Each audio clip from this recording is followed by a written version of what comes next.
नमस्कार, सरिताच्या स्वयंपाकघरात म्हणजेच आपल्या सरिताज किचनमध्ये आज आपण तुम्हा सगळ्यांची रिक्वेस्ट पूर्ण करणार आहोत. म्हणून आज आपण घरच्या घरीच लहानांना मोठ्यांना सगळ्यांना आवडेल अशी प्रोटीन पावडर कशी करायची ते बघणार आहोत. आणि ही प्रोटीन पावडर करण्यासाठी आज आपण वापरतोय फाबरचा स्पोर्ट्स ब्लेंडर. आता यामध्ये घालूयात मिक्सी,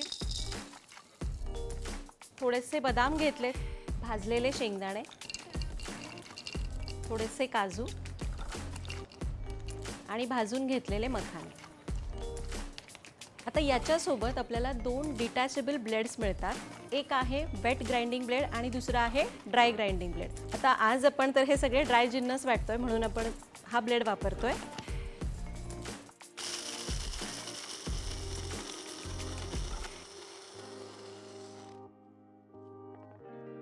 तर डन, हे तयार झालंय. आपली प्रोटीन पावडर तयार झाली आणि हे बघा किती मस्त अशी छान टेक्स्चर आलेलं आहे. कारण या ब्लेंडरची 400 वॉटची कॉपर मोटर आणि स्वेल हाय फ्लो टेक्नॉलॉजी या पदार्थाला अगदी पाहिजे तसं बारीक करते. तर बनाना मिल्कशेक करायचा आहे, त्यासाठी आपल्याला ब्लेंडिंग जार घ्यायचा आहे.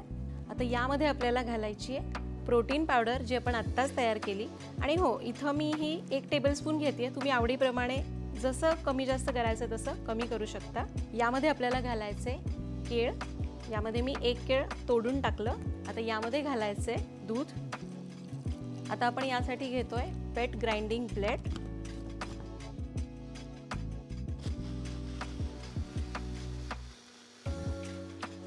डन, आपला बनाना मिल्कशेक तयार झाला. आणि हे डिटॅचेबल ब्लेड्स क्लीन करायला सुद्धा खूप सोपे आहेत. तर आपला बनाना शेक तयार झाला आहे, पण मी याला ग्लासमध्ये सर्व करणार नाही.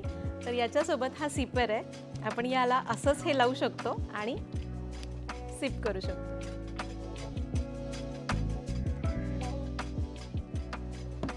परफेक्ट.